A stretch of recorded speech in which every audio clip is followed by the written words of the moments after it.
Hello, everyone, and welcome to Horrific Chats. I just played the wrong intro because I'm a moron, but welcome anyway. So far, apart from me fluffing up, everything seems to be going well. In this segment, we talk to independent creators of horror, discuss their works, motivations, and thoughts on the genre in general.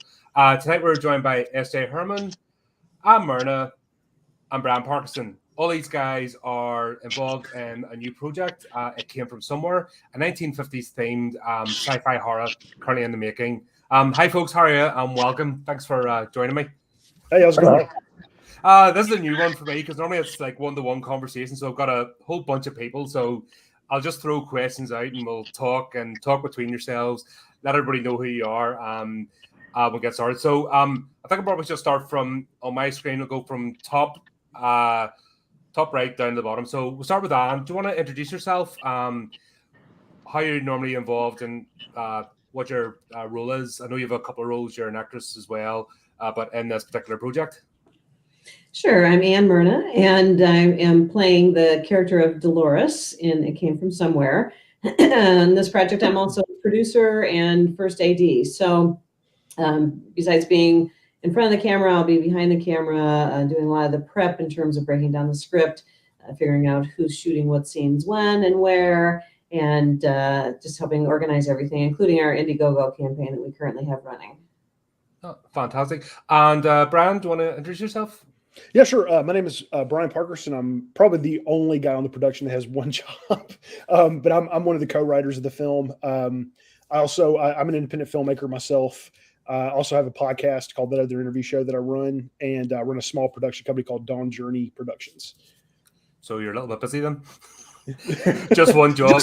Just a little bit. Just a little bit. Here, it's better than being bored. Eh? Just enough to have lost all my hair. Fantastic. Here, mine went years ago. And SJ, last but definitely not least, do you want to just introduce yourself to everybody? My name is S.J. Herman. I am the writer and co-writer for It Came From Somewhere. I'm also a filmmaker. I've been making films for about 1.5 years now. And this will be, I'm only going to guess, maybe my 5th, 6th film. I'm not sure off the top of my head. Also, good going then. So you have a bit of experience. So what got you into independent filmmaking? Because this is by no means least. There's easier ways to make money and a name for yourselves, let's be honest. So what got you into this sort of genre, and how did you guys end up coming together? That's a great. And do you want to start, or do you want me to start, or does it? Sure, I can start. SJ, in addition to being a filmmaker, is an independent author. And I ran across him a little over 1 year ago because he was adapting some of his books to film. And I helped out. I auditioned for a role for a project called Morium, and he did not cast me. But, actors were really persistent. So I was able to get involved behind the scenes with Morium, doing some cast interviews, helping promote the film. And then just offered, if there's anything I could help with for future films, let me know. And so we went ahead and adapted another book called Trepidity, which became an 80s slasher horror film that has recently won some awards and is being put onto different streaming platforms. And then another opportunity came up because SJ has an idea after an idea after an idea. And so his creativity has fueled my continued involvement with the organization called After Star Films. So that's the name of the film company. Oh yeah, I noticed on the thing. SJ, do you want to go next? Yeah, I started independent filmmaking, like Ann said, to turn my books into films, because it's every self-published author's dream is to have their book turned into a film. And since that's really like, you have like a 99.99999% chance of that not happening, I took it upon myself to do it myself. So I self-taught myself filmmaking, and I went from there. And Morium was the first one I adapted. So if no one's going to do it, stuff it, I'm going to do it myself. That sort of attitude, is it? Yeah, but you got to step up and do it yourself sometimes. Yeah, sometimes. That's true. That's very much the attitude. Here, that's not a bad attitude to have. Do you know what I mean? Because It's so easy, I think, especially the reason for starting this podcast as well is to get the light shown on the independent creators, because I'm sick of the corporate blandness of Hollywood and such. Like, I'm just bored with it, personally. It's just it's a fast food chain for entertainment. It's just churn out the stuff, keep going. You can barely recognize one from the other. So every other voice that we can get out there, and also show people the journey that it is possible. Just to give people hope and get more. We need more voices instead of less out there. That's my whole premise between doing this. And we work heavily with authors as well. We feature every week excerpts from books. We just do short readings of them, throw a bit of sound effects on for a bit of fun. Just anything to try and pique people's interest, to let them know there's more out there. So people like you guys just coming on board, and getting involved in the sphere and letting people know it's possible. It's a great thing. And that's why you're here. Bryan, how did you get involved in all this craziness? Oh man. So Anne and I actually are sort of kindred spirits because she and I both have an IT background. Anne has been able to release that ball and chain from her life. I have not yet, but I'm getting there. But I don't know, man, like as far as the film, getting into film in general, I'm starting to get near 40, and I think I'm going through a normal cycle in your life where you begin to question everything and ask yourself, are you happy? Are you doing what you want to do? And I began to realize, and actually I was going to school for cybersecurity when this started, and I realized that this is not what I want to do with my life. And something I'd always wanted to do was start a podcast. I started a podcast, and I started interviewing filmmakers. And in that process, I began to realize, I think that's what I want to do. And then just through sort of a chain of events that led into a little 2-minute challenge I got from a friend of mine. It turned into a full production that I'm in right now. I'm going to have an entire cast and a crew, and Facebook has been an incredible tool. So I actually connected with Ann and Steve through Facebook. Ann was running the Trepidity campaign, and I got a random friend request from her one day. So I accepted it because I was building my network, and I don't know. It's weird. I just kind of clicked with them. I like to share other people's stuff. So when Trepidity stuff came up, I would share it. I would comment occasionally. Then the opportunity to get assistant producer on the project came up, so I went ahead and signed up for that. And then I connected with Steve through booking them on the podcast, and Steve and I just started talking, and I think really the relationship solidified when I had everyone on the podcast. I just fell in love with that team. Acrostars are really incredible.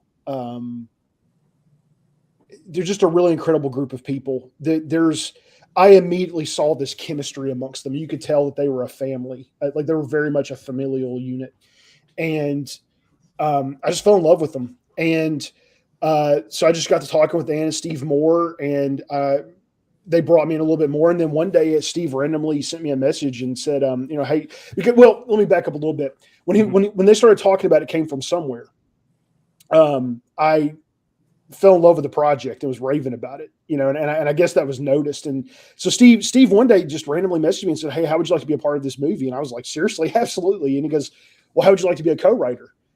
And just jaw hits the table. Like, so absolutely. The bait was just lured, and it sounds exciting, but you just know at the end of that lure is a lot of work. And you're just like, here, do you want to help out a bit? Yoink. Zzz, and that's it. Yeah, I mean, like but when you're doing something that which you isn't love, a bad thing, what I mean? No, not at all. And when you're doing something that you love and you're working with people that you love, I mean, like it's not work. I mean, Steve and I had an absolute blast writing this movie. We did it over Zoom. We would just get together about once a week and we'd start writing, and there was laughs and joking, and it's what's really cool about this project. It's unique. That's the first thing I struck me about is how unique it is. It's just not something that's been done. And one of the things I really respect about this project, and this is all Steve, he really is truly writing a love letter to the films, the B-movie sci-fi films of the time. I mean, down to like little granular details, like the aspect ratio we're filming in, the way the dialogue's written, the way the actors act. Because there were, like we recorded some of our writing sessions, and you'll hear, like, if you ever hear him, you'll hear him tell me, like, hey, we can't go this route, or because I would come up with something stupid, because I'm a comedy guy, so I really latched on to the sort of the cheese factor, and I wanted to make it funny. And That's at one point, that's a fine balance. So it's a bit of it is a fine balance, exactly. So at one point, about halfway through the script, he's like, "I want you to watch something," and then I watched it, and I'm like, "Okay, now I understand your vision more," And then it was smooth sailing after that. But I mean, we've taken great pains to give an accurate, integrity filled love letter to the films of the time. And the other thing I love the most about it is this is going to be really confusing to judges at film festivals, because it's got all of the cheese of a sci-fi 50s B film, but it also has really, really good screenwriting mixed in. So I think they're going to watch this and see this cheese, and they're going to probably immediately write it off. But then when they start to fall in love with the characters, when they start to see the plot arcs, when they start to see, the character development, they fall in love with these characters, they're going to stop and say, "What am I watching right now? Like, this is good screenwriting mixed with cheesy," So it's a really unique, and I'm really hoping the audience, I really, really hope the audience is able to catch that, because we really did put a lot of work and a lot of, intention into the way we did this to truly pay homage to these films. Yeah, that was actually one of my questions. And I've actually one from a chat here I want to bounce in. But when you said to create it comes from somewhere, have you decided to use practical effects and actually try and do it per rote as a 1950s style, or are you using modern technology to give that effect? But like you're saying, stay true to the source material and the filmmaking at the time. It's what direction are you deciding to go there? I suppose I'll ask Steve this, seeing you're the sort of showrunner in this. We're aiming for practical effects. I mean, we're talking like cardboard sets, like cheesy monsters. I mean, it's yeah. I would say 99% of it would be practical effects. Yeah, but are you using, because obviously doing practical effects, like literally 1950 styles, obviously the amount of time, effort, and cost involved, and making it, the reason it looked that way is because of the limitations. Are you bringing some modern technology in, not making it a CGI, because that's nobody wants that anymore. CGI fest just is soulless. People run in front of the green screens. We don't want that. But are you able to utilize modern methods to enhance what was there before? Is that kind of the plan? Or is that just a straight nah? We're getting the paper mache out and we're just building it. No, we're going to try to film it like we were actually filming it in the 1950s. All right, cool. So that's going to be it. That's the challenge, is it, for this project? Is actually to do it as is. Right. Yeah. I mean, we're not filming it in 2022. We're filming it in 1950. So you're making it easy for yourself, then, basically, what you're saying. You're just no challenger whatsoever. Nah, let's get the rod and beat ourselves. Sorry, Dale's just popped into the chat. Dale's actually one of our contributors to our podcast. She writes amazing stories and has many featured. Just writes here, it's firstly impossible for women to break into the horror scene over in New Zealand. It's too male dominated with Peter Jackson and Taika Waititi. What do you say to that? I know, I think Hollywood's done it all wrong. Instead of actually bringing people aboard, I think they've more divided people as opposed to giving people a chance. Is it that way in independent creation? No, I mean, I think it. Personally, I haven't seen it. I work with all sorts, and everyone's welcome, But I don't also necessarily think of, for someone to win doesn't mean someone else has to lose.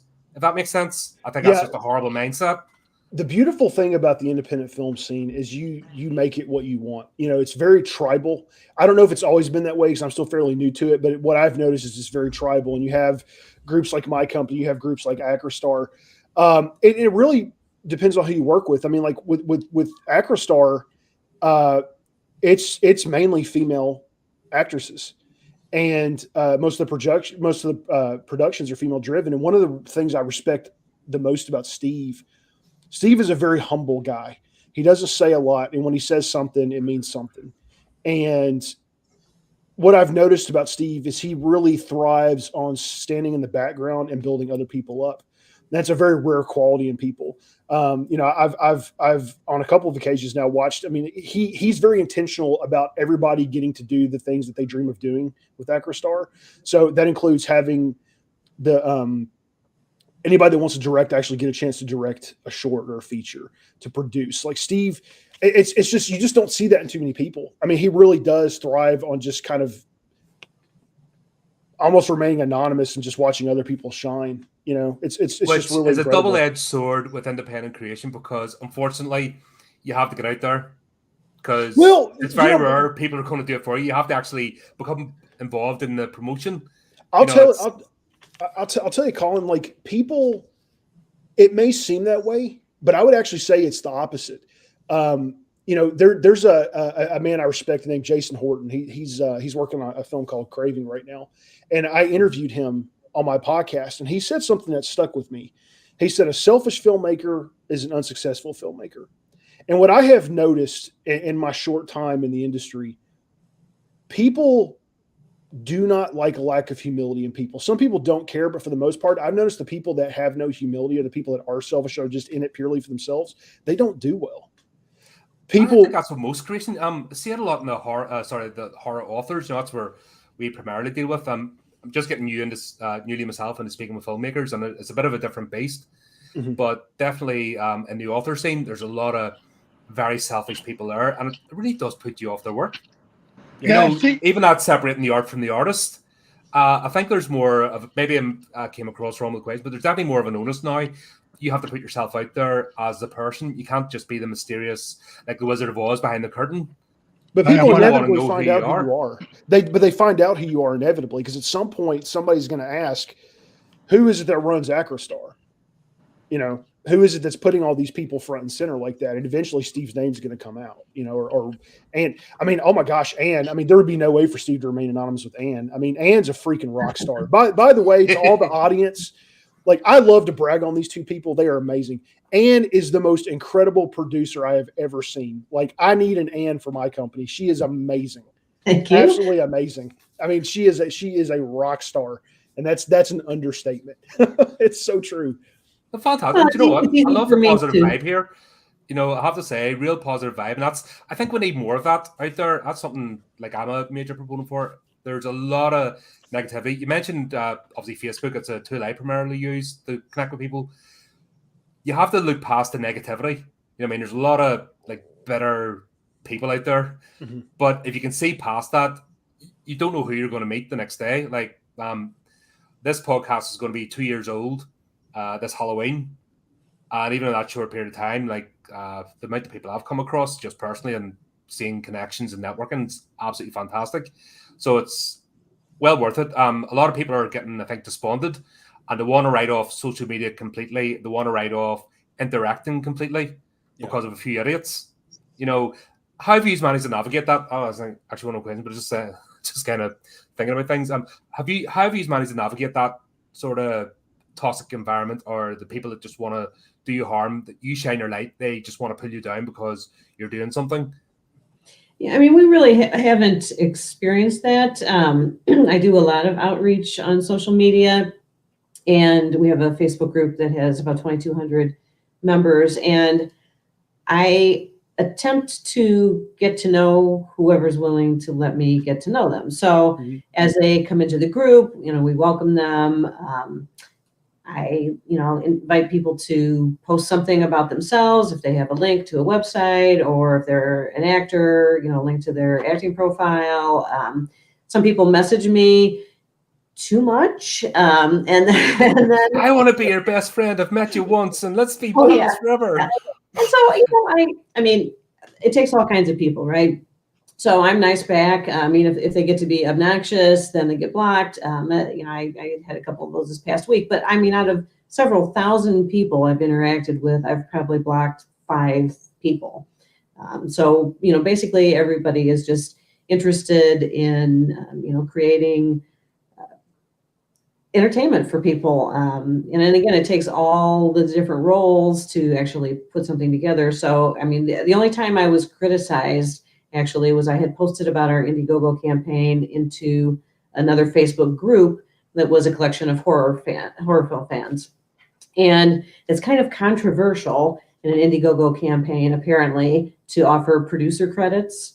I mean, we did it because there are people who will never actually do work on a film, but they want to be involved in creating a film. So these producer credits, is there a job for them to do? No, not really. But it's a way for them to contribute to the campaign, and it's a way for us to show our appreciation by giving them the credit on IMDb and giving them credit in the film. So, I mean, I think it's a win-win for everybody. And a couple of guys just like came after me about how horrible I was, and offering these no good credits, and I'm devaluing the job Steven of the Spielberg producer. made his career in producer credits.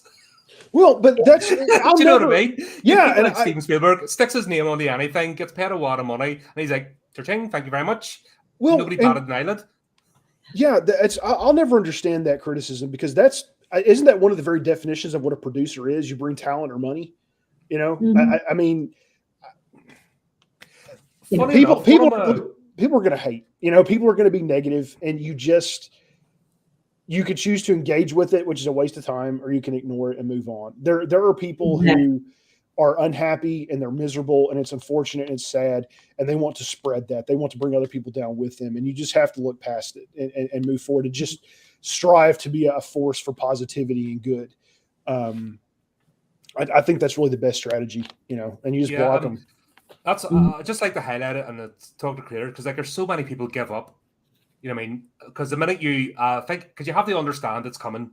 The minute you stick your head above the parapet, the minute you shine your light, there are those that are never going to create anything, and they're going to be your biggest critics, and they're just going to come out of nowhere.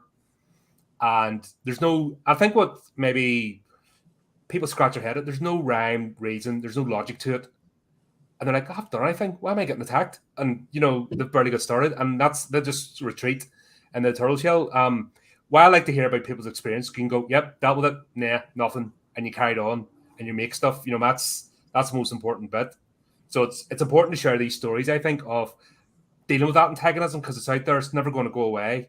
And as long as people can hide anonymously and, have their little safe bubble that can stab out at people, they're always going to do it. Yeah. They'd never say it to your face in the street. Do you know what I mean? They'd never be that brave. But it's good to see that, yeah, even having it, you can just go like, nah, you're nothing. And that is the best way, Bryan. Honestly, you just shrug them off and crack on doing what you're doing. Yeah, and really respond with love. And one encouragement I'd like to offer, in response to all of that, is what I have noticed about the independent film community. There are a lot of people out there who are just as passionate about it as you are, who want to work and get involved, and they're not in it for money at that time. They just want to they want to work. They want to build their resume. There are so many people out there willing to help. And it's not difficult to find them. It's really not. If somebody's wondering, like, how do I get started in independent film? First thing I would tell you to do is get on Facebook and find your local film community and just start interacting with them. Ask them questions. You will eventually find someone that's there that wants to help. I was a random person to Ann and Steve, and now they're friends, and I know that I can, if I'm having problems with the production or I have questions, like, I can go to them. It's a very welcome. You can see it's true that they're having problems finding a good writer in the USA. I've heard they need more writers. Yeah, I was going to let you finish, and then I was going to. I don't. Well, I actually would say it's the opposite. I think there are a ton of writers in the U.S. They just never get noticed. The film industry, Hollywood, is in a weird place right now. Pretty much all you see in theaters are Marvel films. I don't know why that's the case, but that's just where we're at right now. I give up, and I was talking about that on Sunday. My co-host, he just can't understand why I just gave up and just went, nah. And he's like, what do you mean now? I'm like, nah. Just walked away, not interested, bored. No, don't get any pleasure out of them. Sick of all the crap that goes on behind the movies as well, and the sniping. I'd rather watch people get chopped up into bits, because at least it's honest. It's hard. It's hard to get a script out there. I mean, most there are like clearinghouses and stuff where you can send things. Typically, the way it works, my understanding, and you can correct me because you have a little more experience in Hollywood than I do, but really the way it works is your script's eventually going to go across the script reader, and you have 1 to 7 pages to grab them, or they toss it in the trash, or toss it in a pile.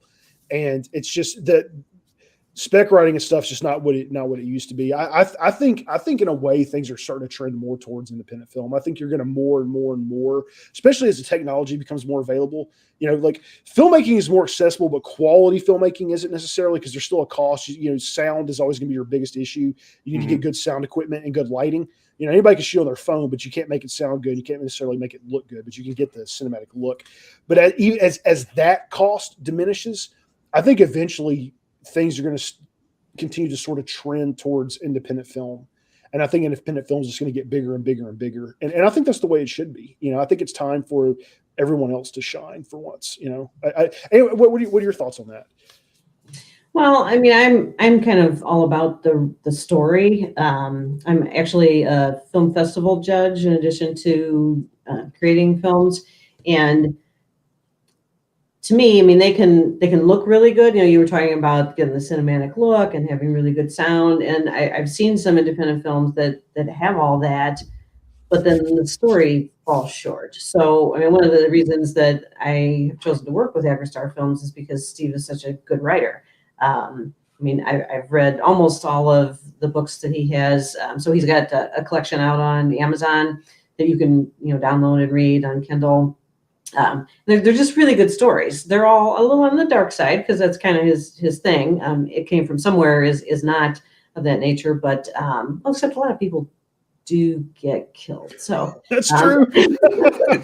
I'm one of these people. I'm an unapologetic horror fan and creator. I've noticed a lot with horror creators, they seem to feel like they have to apologize for enjoying the dark side of things. And always lovely people, what I mean? I don't think I've met anybody yet who's like turned me off, as in on these interviews or anything. Always lovely people, but this thing about apologizing for liking guts and gore and that, love what you love, make no apologies for it. Yeah. Honestly, that's half the fun. The fact you can express your dark side. Do you know what I mean? It's the person who's always trying to be the goodie. The good person's always the one up the bell tower with a sniper rifle. They're the ones that lose it. And that's the best part of writing. I mean, you can come up with the craziest crap you can think of. Yeah, and that's it. And you just let it. What's more damaging, holding it in or putting it onto a page? You know what I mean? What's you're getting it all out of your head. You're having that catharsis. Nobody's saying for an instance, because that used to be the thing during the 80s. Everyone was a flipping satanic cult and writing stuff was, invoking demons and all that nonsense. I lived through all that. Yeah, they always say, don't write for others. Write what you want to write. Tell the story that you want to tell, not what other people want to hear. Yeah, Once exactly. You start falling into that trap, once you start writing for other people and making stuff for other people, well, then you're not being true to yourself and who you are. That's why you always write for yourself and what you want. I mean, I'm writing a book that I want to write. I'm making a movie that I want to make, not that what other people want to see.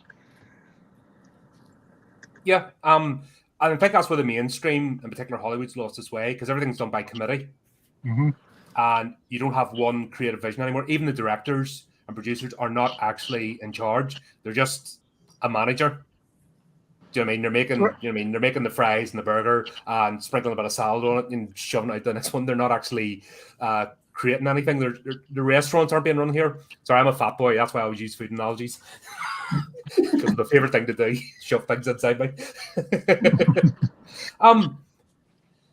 So we've seen, you've kind of brought it up with the Facebook groups. We've seen a lot of antagonism towards sort of crowdfunding in general, Indiegogo, all those kind of platforms. For those that aren't maybe familiar, because I still see it as a niche sort of activity. I mean, most people are doing GoFundMe stuff now to get money for themselves. I need a new car, I need this. So it's kind of got, the well's been poisoned a bit. But could you explain to the audience what the benefits are of crowdfunding, why it's a beneficial model rather than going to private investors, and what the benefits are? You've mentioned people getting producers credits and the pros and cons behind that. But what is actually crowdfunding about? How do people get involved, and what are the benefits to them and the creation itself? You want to start? So I mean, crowdfunding in general is a way for independent filmmakers to include people that are outside of the circle of people they know. So, I mean, typically when you're looking for funding, you start off with family, you branch out to friends, sometimes friends of friends. And this is kind of taking the friends of friends thing a little further and opening it up to whoever might find it very, very interesting in terms of what you're doing. So, we're very conservative in terms of our budget. We have seen some films, particularly in the horror genre, that raise, $50,000, $60,000. We don't feel like we need that amount of money in order to make a good film. So our film, our film, It Came From Somewhere, we have an initial crowdfunding campaign that's looking for $5,000. And that will take us all the way through production. And the things that we're asking for help paying for are any fees involving locations. So we're actually renting a home for several days in a row where we can film interior and exterior scenes that is also providing lodging for the cast and crew. We're not filming in a really exotic location so we can all take a free vacation. No. We are in kind of the middle of nowhere, central Illinois, farm country. I'll be taking care of food for the week for cast and crew. I'm not going to be ordering for restaurants to deliver because it's going to be the local supermarket. I don't think we do. I'm hitting Costco. I'm loading up my car with a bunch of food that I can feed a lot of people in a few days period of time. So things like that, costumes and props. We're not going out and buying collector vintage 1950s dresses for the actresses to wear. We're asking them to kind of dig into their wardrobe. Here's the style of the 1950s. Maybe you have some clothing in your closet that kind of looks like this so that we can have an authentic look without spending a lot of money.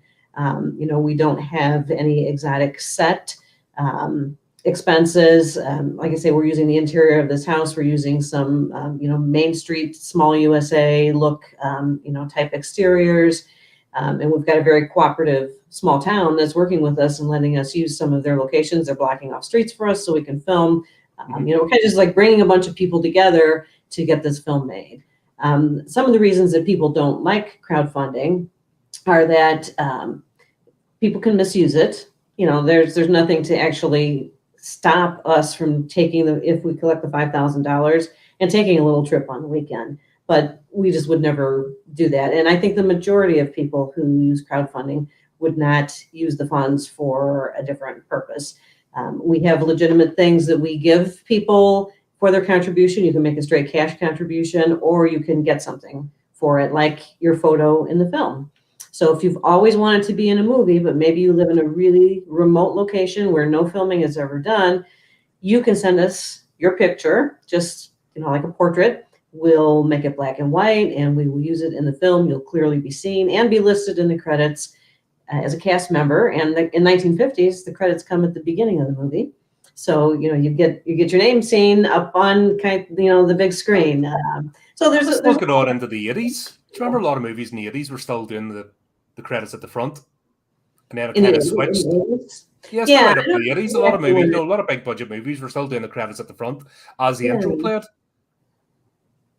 And then kind of had to shy away from that. I don't know why it changed. Well, and then, this is just part of our commitment to keeping with that 1950s style. So we're actually having a watch party on Monday evening for cast and crew. And we're going to watch a 1950s B sci-fi movie, cheesy movie, teenagers from outer space.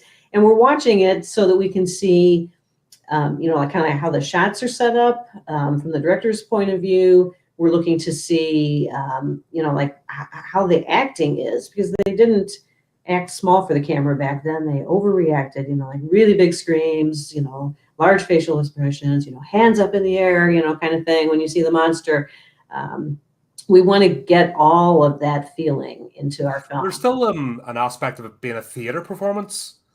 And it was that transition from theater to screen. I know movies have been since the 1920s and that, but you still had that, mindset of theater acting. When you're acting out to a crowd. So people hadn't really got in their head that they could dial it down because they still thought that they had to project out to an audience. And interesting because we've reviewed a lot of. Slowly, so everyone hears what you have to say. Like, oh, yes, my darlings, welcome. You'll use the old pantomime That's stuff. the charm, though. I mean, and one of the things when Anne was talking about the sets, one of the unique things about this production is, I mean, we're doing something that Roger Corman would be proud of, because it's intentionally low budget. It's intentionally like cardboard sets, folding tables, robes, just real simple stuff. I mean, like, it's gonna look low budget. But that's by design. That's by intention. It very much is an ode, and an accurate ode to these old 1950s B movie horror films. So that's one of the coolest things about this production, is you can make it on the cheap. We don't have to ask for an exorbitant amount of money. Is transparency. You're being very transparent about what you put the money for, what you're spending it on. How vital is that to be clear with your audience? Not just, we need a bunch of money, that's just it, just to make this movie. Well, I tried to write the Indiegogo campaign so that our honesty and our character kind of comes through. We have put together a trailer. We've already written the script. Because we've actually run across other Indiegogo film campaigns where they haven't even written the script yet. Like, they have an idea, and that's wonderful. That's something that puts people off. It makes people worry, because it's an idea, it's a concept. Help us make this concept, and people are like, is this ever going to be ready? People ask, people ask, like, why don't you invest in your own film? Well, we invest heavily in terms of time. I mean, I don't even know how many hours Steve and Bryan have spent writing the script, but we didn't want to start asking for money for a movie when we didn't really know what the movie was going to be. So, I mean, they, right at the get-go, determined that it would be a feature film length. So we're targeting about 70 minutes running time. We knew how we wanted to shoot it. We knew kind of the look for the characters and things like that. A lot of hours going in behind the scenes that people don't see. And you can't really do that and work a 40-hour-a-week job as well.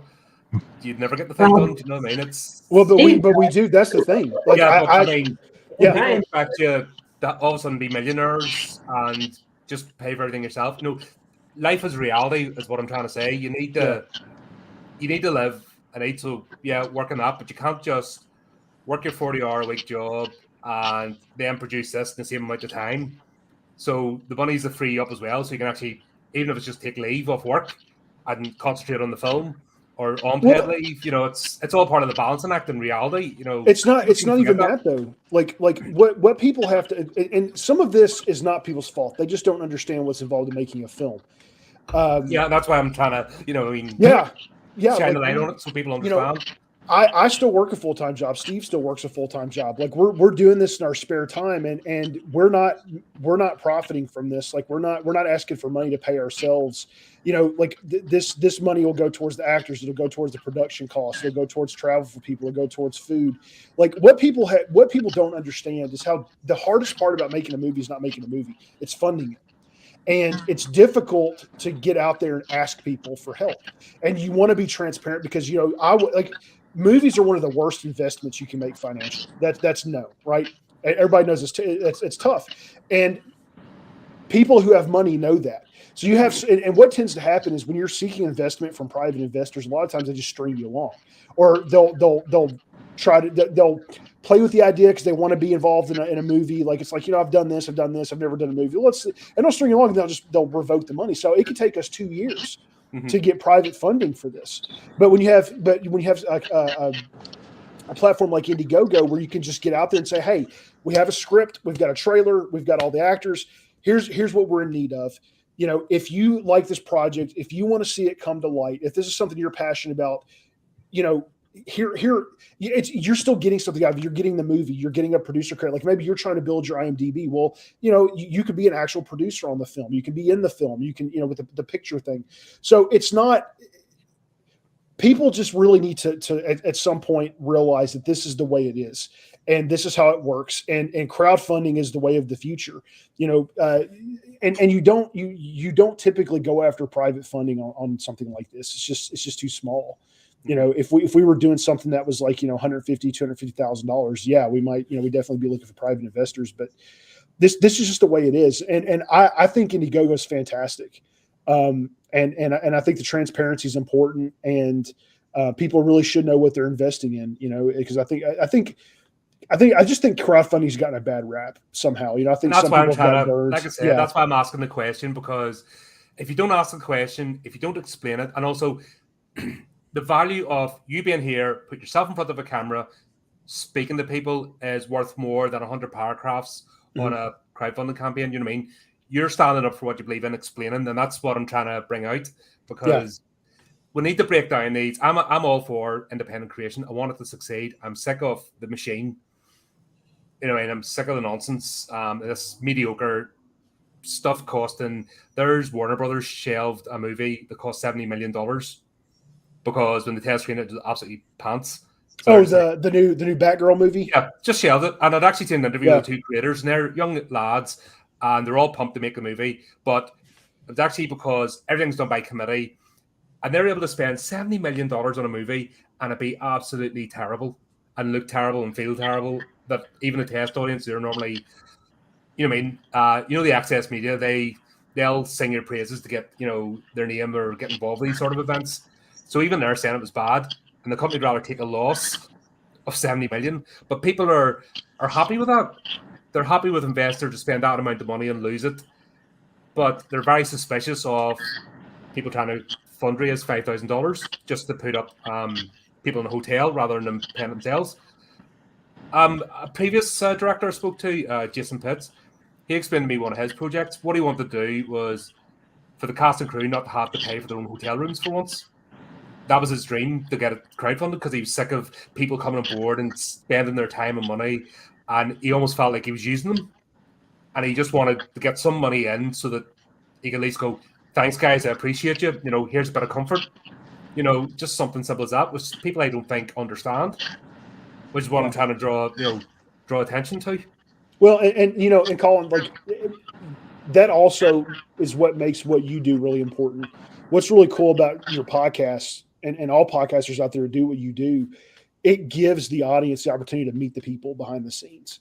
You know, it's one thing to look at a picture of Ann, or look at a picture of me, or look at a picture of Steve on Facebook and see what we post, but to actually hear us talk and share our hearts. And, you know, and like I said, you know, with the funding on this, I mean, like there's out of pocket costs for all of us. You know, like, I mean, my plan is to fly up to Illinois to be a part of this. I'm paying for my flight. You know, I have dietary restrictions, so I'm probably gonna end up buying my own food, you know, because I can't eat the food other people eat. So I mean, like, but I'm not doing this. Like, I don't care if I make a dime from this movie.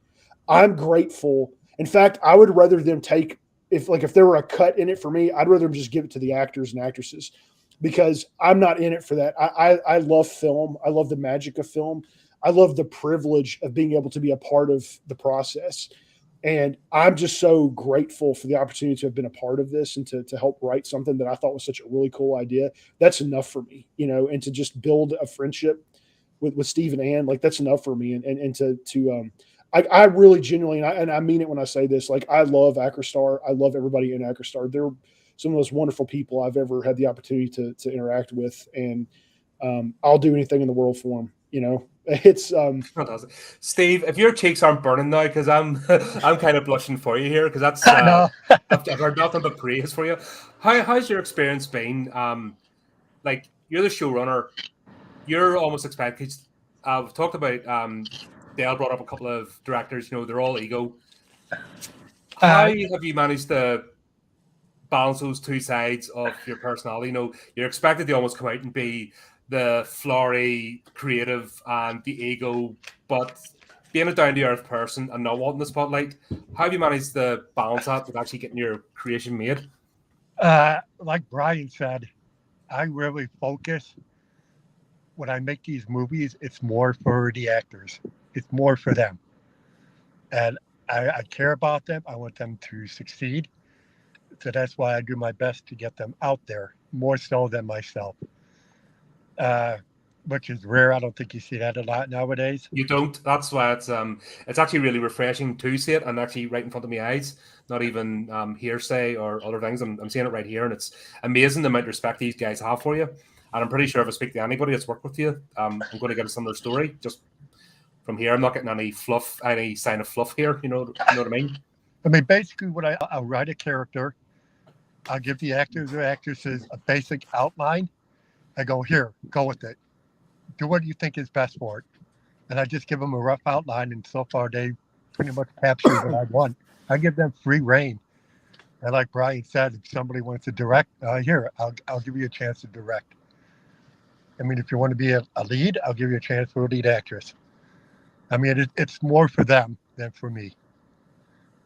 Yeah, and like I've said it with this podcast, you know, it's not about if I sat here and made it all about me, people get bored very quickly. I get bored. You know what I mean? I don't want to just listen to me yap on.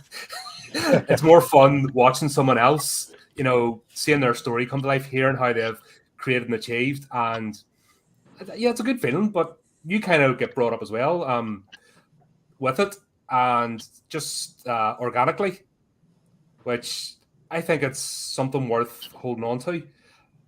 There's too many people, I think, don't understand that just letting yourself, you know, just be yourself, create with a genuine want to, and your star will rise. I think there's too many people like with that narcissism. They want to be the center stage, but they might not necessarily have the talent or even people skills, because that's another thing maybe we haven't talked about.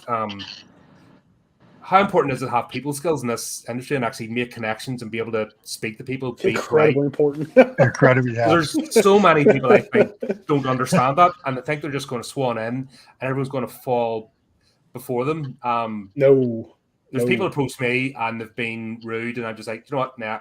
Or they've been quite snippy, and always if I'm doing them a favor, it's like, nah, bye. You know what I mean? Thankfully, it's very, very minuscule. But once you deal with something like that, you're like, nah, you're getting nowhere. And back to sort of crime, it's more community based, isn't it? You know what I mean? This is almost grassroots community based, even though it's a global platform. Right. Coming from the self-publishing world, and I've been doing that for like 9 years, I've seen a complete, it's like a big difference for me. For self-publishing, the group of friends that I have, they've all been so supportive. They've been supportive all the way since I started writing, all the way until I'm making movies. The indie world, it's a little different from my side. You don't see a lot of shares. But like I said, in my writing days, everybody was sharing everybody's work constantly. I just see like a little difference. Maybe it's just me. Why is that? I always draw the analogy with authors in particular. I don't know if you're fans of Terry Pratchett. I'm familiar with Terry. I've not read anything about him. I'm not familiar with him. Sorcery, he always talks about the natural place for a wizard to be is in their tower by themselves. And that's why, well, you know what I mean, the whole point of the Unseen University, and that was to try and break that cycle of wizards murdering each other. Because whenever a wizard meets another one, they instantly just go at each other. You know, that was always the culture. I kind of see a bit of that. Thankfully, I've managed to steer clear of it, and I've met a lot of the right people. But you do see that sort of kind of, you know, an author sees another author, you're instantly competition, and they're just, yeah, I'm better than you because I've sold 20 more books than you, or yeah, I'm going with, you know, horror isn't writing for a start. You know, that always bugs me. It isn't high art. I'm like, but also, if you look at it that way, I mean, in the self-publishing world, if you're a horror writer and you befriend and you share another horror writer's book, and vice versa, you may be able to grab one of their fans to read one of your books. And vice versa. People buy more than one book. People watch more than one movie. I don't understand this nonsense. And social media seems to have exacerbated it, you know, of I can only succeed by turning everybody else down. There must be a smoke and ashes and ruins around me for me to be number one. It's like, yeah, calm down. Just sell. You know, it doesn't get people anywhere. So yeah, you can support one of the things you said at the beginning, Colin, was that there's room for everyone. I mean, there's literally room for everyone to succeed. There are so many consumers of entertainment. Everybody can make something that will make someone happy and have them entertained. So, yeah, I mean, I try to support other filmmakers that are out there, their Indiegogo campaigns. I've donated to other Indiegogo campaigns for people who are competing, for the same audience that we are, because there's more than enough to go around. This flipping podcast cost me a fortune, I'm telling you, because I end up getting roped into stuff, and it's like, you just can't help yourself. When you see things happening, like, oh yeah, that's exciting, I want to get involved, I'll throw a few dollars here, I'll buy somebody's book, you can't help yourself. If you're excited for the genre and creation, you come at it as a fan. Just I want to see more of it. That's why I love speaking to people like yourselves and bringing you on board, because we'll get to see the face behind, like Bryan mentioned. We'll get to humanize rather than just another book cover or movie screen poster. You can actually see what's going on, and you can see it from scratch to finished. I think people are fed up as well with like TV interviews, that sort of clipped and polished, and go on a late night show and the same standard questions happen, and it's just sort of natural environments, right? When you're on I had a comedian on my podcast recently, and he actually changed my perspective on podcasting in general, because I was very like, I wanted to be polished and professional, and he said to me, he said, one of the things I love about podcasting is how raw it is and real it is. There's bathroom breaks, the people coughing, there's like, it's those little imperfections that really set podcasting apart. And after he said that to me, it completely changed the way I do my podcast. Now I do a lot less editing. If I wanted to real quickly share a real quick story. Yeah, please. About my own journey. Love stories here. And I want to share it because I think it'll encourage people. When Ann talks about there's room enough for everybody at the table, that's so true. And what I will say is, if you get out there and you put yourself out there, there will absolutely be people. Awesome. Hopefully he'll reconnect. There will absolutely be people out there who will try to take advantage of you. You do have to be careful, but those are a lot more rare than you might think. And maybe they're not. Maybe I'm just naive. But what I will say is there are also a lot of people out there who their passion is to help other people grow and succeed. And I met one of those people, and I ended up, his name is Mike, and I connected with Mike because he was a zombie in one of my favorite horror films. And so I had him on the podcast to interview him, and he and I just became friends. And Mike is so passionate about film. He's an independent filmmaker himself. And what he likes to do now, he's done well in life, and he's retired, and now he wants to still be involved with film and not necessarily get his hands dirty, so to speak. He doesn't always want to be on set stuff, so he likes to give to films. Mike is I actually, early on in my film that I'm working on now, I ended up losing my cast. I lost my cinematographer as well. And with my cinematographer, with the equipment we were going to use to make the film. So I was back to filming on my cell phone. And so I called Mike. I was just really discouraged. And he had offered to send us some equipment to use anyway. But I just called him and explained to him what happened. And he's like, well, I'll get a package out to you. And that was like a Monday when that happened. So Friday rolls around. I get a box from UPS. I open it up, and there's a camera and a task cam for sound. There's like 4 different lenses, and it's some really nice lenses too. Bags, just all kinds of equipment. Mm-hmm. And so I called Mike. I texted him. I said, hey man, I got the package. Thank you so much. This is amazing. He said, I'm going to call you in a couple minutes. So he called me, and he and his wife Brenda were on the phone, and he said, you might want to make us producers on your next couple films, because we just want you to know that we're giving all that to you. That's yours to keep. The only thing he needed back was his task cam, but everything else, the camera, everything else, like thousands of dollars. And that's not cheap. No, not at all. I know if you photography and video nerds, and even the lenses alone, that's some serious money. He changed my life. And he said, like, I like to invest in filmmakers, and I like to, and he said, I normally do it locally, but he said, it doesn't matter. I mean, like, he believed in what I was doing. And he said, I know that, just pass it along. When the next person comes along that needs this, when you graduate from this and grow out of this equipment, just pass it along to the next person. And that changed my life.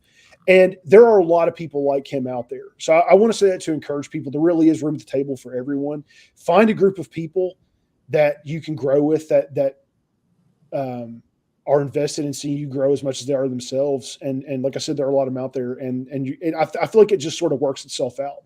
When I started this venture last year, I never imagined I'd be sitting here doing podcasts like this, at being interviewed, not doing the interviews. I never imagined I'd be connected with Steve and Ann. When I first met them, I never imagined I would be doing a project with them jointly like this. I never imagined, my film would have grown as much as it has. I mean, it just has a way of working itself out. And all you need to focus on is hard work, getting yourself out there and trying to help other people. And I think when you try to help other people, the help you need is going to fall in line as well. And it's going to come.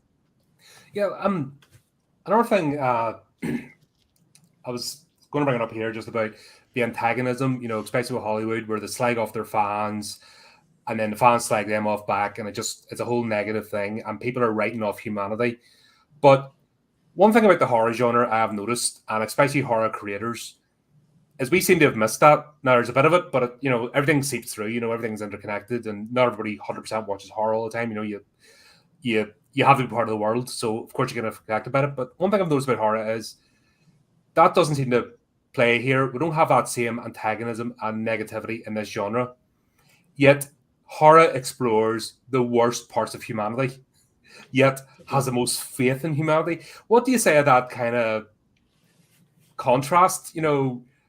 Have you found that yourselves? And what is it about horror that has that? It's the only genre I know that does that. Has some of the nicest people wanting to support each other, yet the topics and the creators themselves are the most gruesome. And it's actually a competition to be as gruesome and disturbing as possible and explore like the darkest depths of, like the scariest monster is always a human monster, at the end of the day. Yeah. But what is it about that, in horror? I have a theory on that myself. And it's not 100% of the community, but I think a lot of the horror community is built up of the people who weren't popular in high school. They weren't the athletes. They weren't, they weren't the popular kids. And I think most people in that community have not only a deep need for love, they also have a great capacity for love. And I think when they connect with the horror community as it's grown and they feel that love and they found a place where they can be themselves and nobody judges them for it, they in turn show that same love. And I think it just reciprocates, and I think it's also a community that's full of creatives. And I think that's just something you naturally see in creatives. I mean, it really is interesting. Like when you meet somebody like Tony, when I met Tony Todd, the guy plays some of the most evil characters you'll ever see in a film. And he's just one of the nicest people you ever meet. He's just salt of the earth. I think it's just who these people are. We're not afraid. Artists tend to be eccentrics, and eccentrics aren't afraid to be outside of the status quo. I think there's something special to be. I mean, whether or not everyone admits it, everyone has a bit of a dark side to them. We all have crazy thoughts. We all have things about ourselves we don't like. And I think horror is a safe way to express those things and maybe get them out of you. I mean, like, it's an honest catharsis. You just don't. You let it out. You don't hold it in. I think the worst thing is that people trying to put on a facade, a fake persona. They're the ones that always fall. They're the ones that are always caught out. And they're the ones that end up becoming the most toxic, which we don't need here. What I mean? Let our people play that game. I've had a smile on my face this whole interview. Do you know what I mean? That's the way I want to be. I want to laugh and joke. When I talk about movies, similarly, if I don't like a movie, I don't like it. If I don't like a book, I don't like it, and I'll just say why. But I don't want to be sitting here and absolutely wallowing in misery, which a lot of the normies, the good people, seem to do now, and it's just it's mental. It's just absolutely 100% mental. But yet we're supposed to be the dark, scary people, the horror crowd. Yeah, that's just a misrepresentation. Steve, what were you going to say? You're so right about getting that out of you. That I don't want to say inner demon, but that those, I'm not sure how to put it, but you hit it right on the head. I think, Bryan. It's a way to not express yourself, but boy, it's really hard to say. But you said it pretty well. You said it right on the head.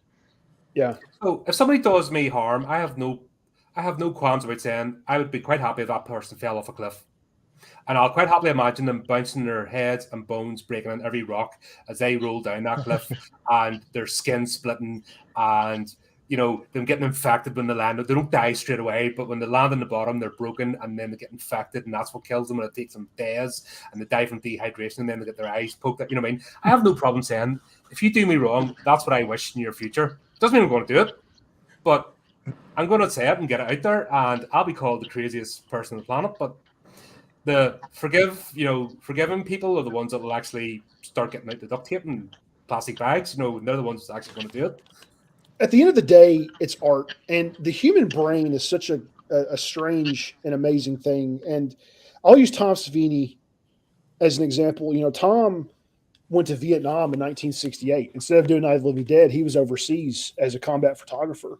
Mm-hmm. And when he came back, I mean, he got the one job where you're guaranteed to see dead people. That's what they wanted him to do, was take pictures of death and destruction, and it messed him up.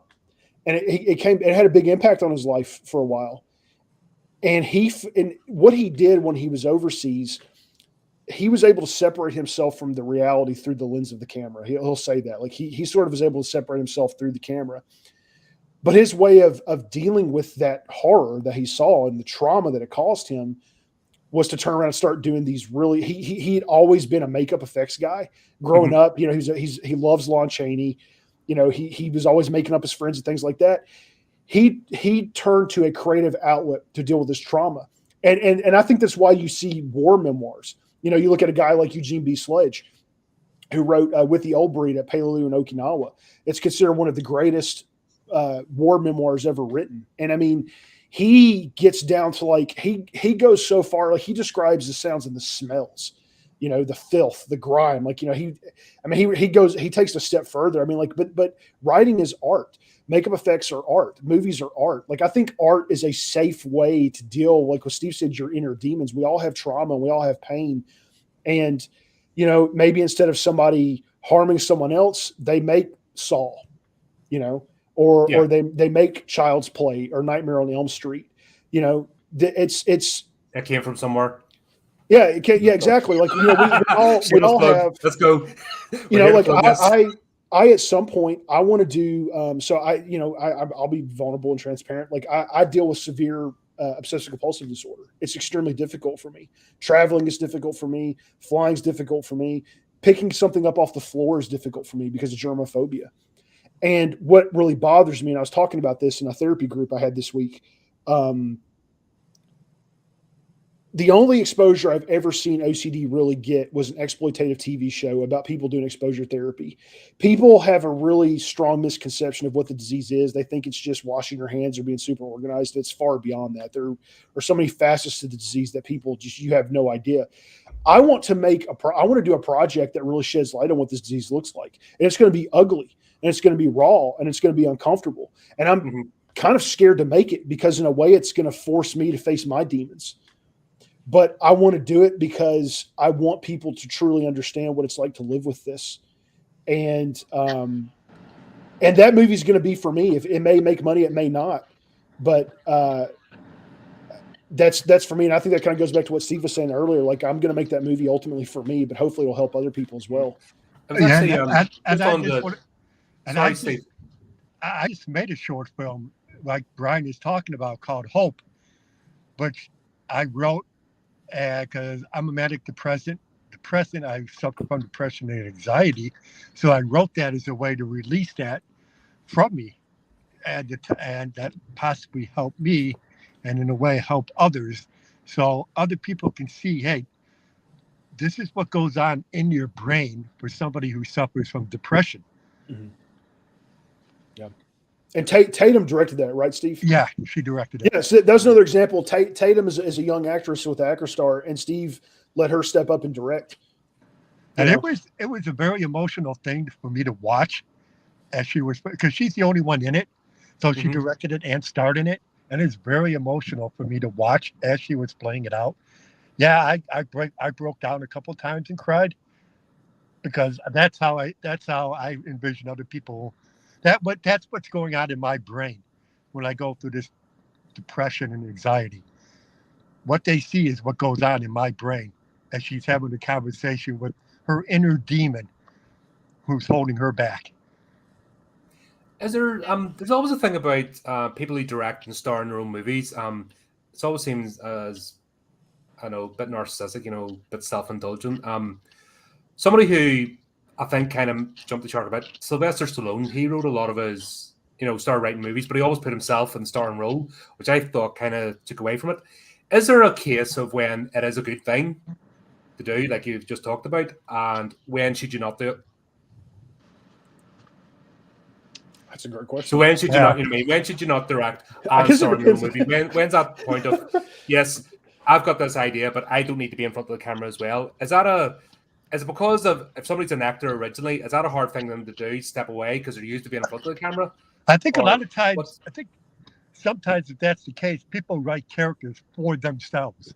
Mm-hmm. I'm writing this for me. Yeah. I don't think anybody else can do it right. Maybe. I think that's kind of what happened with Rocky. Rocky, yes, but it's more of the subsequent films. Like he wrote one, he's a Formula One driver, and he's not built like a Formula One driver. Do you know what I mean? And it just didn't. It looked stupid. I mean, they write a role that, hey, I've always wanted to play this kind of role, so I write a movie and put me in it.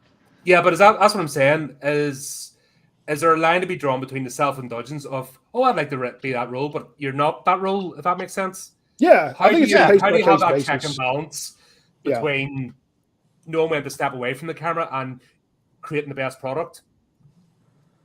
Like you don't want to put me in a Green Beret film as the leader of a Green Beret team. I don't match that description whatsoever. Like that would just be a foolish casting decision on my part if I wrote that film and starred in it. I think there absolutely is a line. I think it's more of a case by case basis.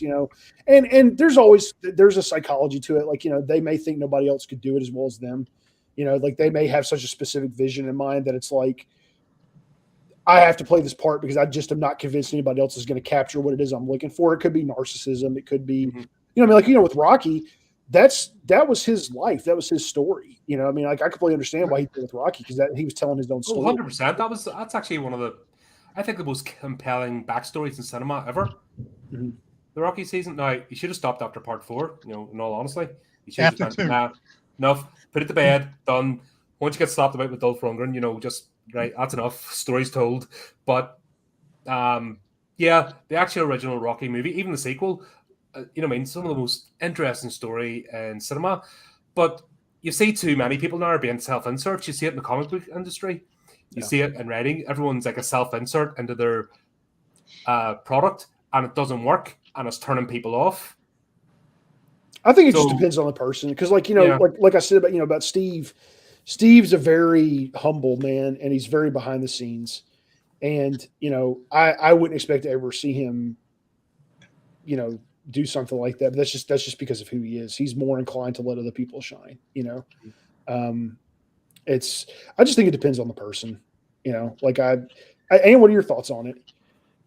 Well, I mean, I know as an actor, it's a good challenge to play something that's opposite your character.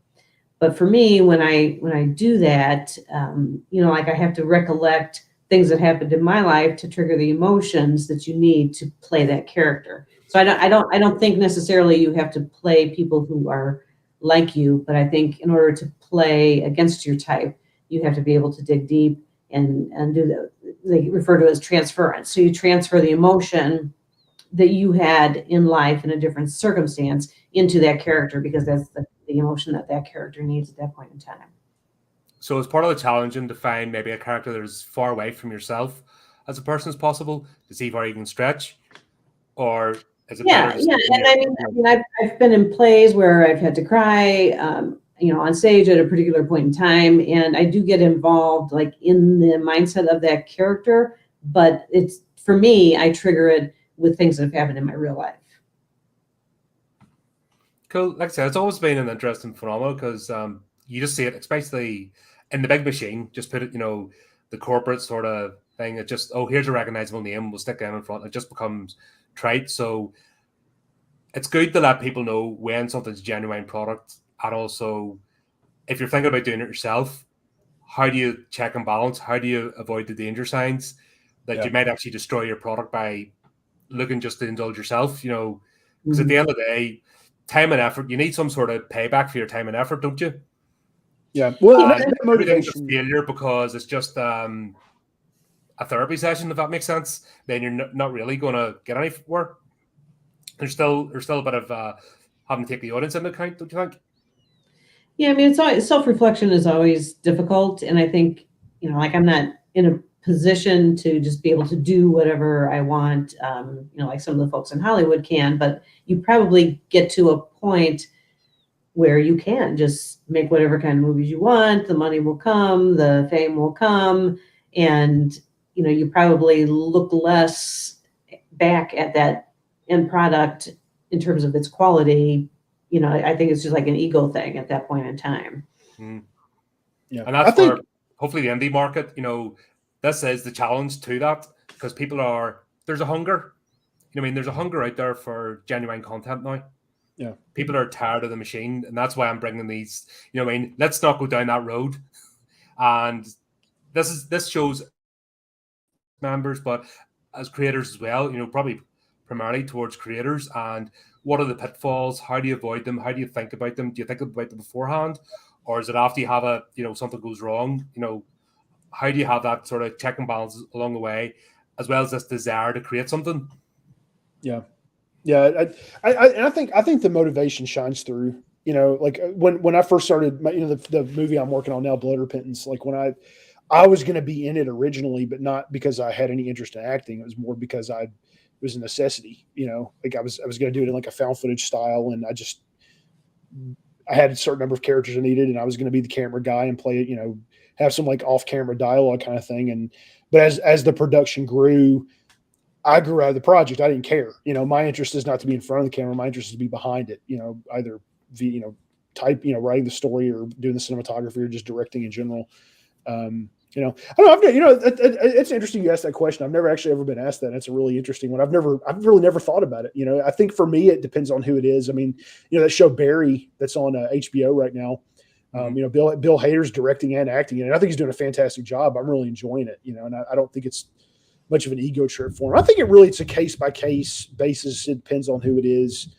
But I definitely see the point you're making. Yeah, I see the pattern repeat so many times, and I would like to think that's the independent creators don't go the same route, and maybe a better reflection before creating and seeing the pitfalls of where you could end up, and then we're back to square one again, and then a new independent genre is going to have to get created, because you become the thing. It's about not becoming the thing you hate.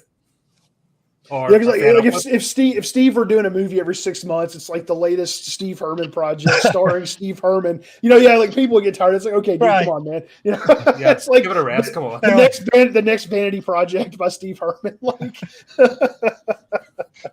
I want to see my mug on the screen all the time. Written, directed, produced, and starring Steve Herman. Like,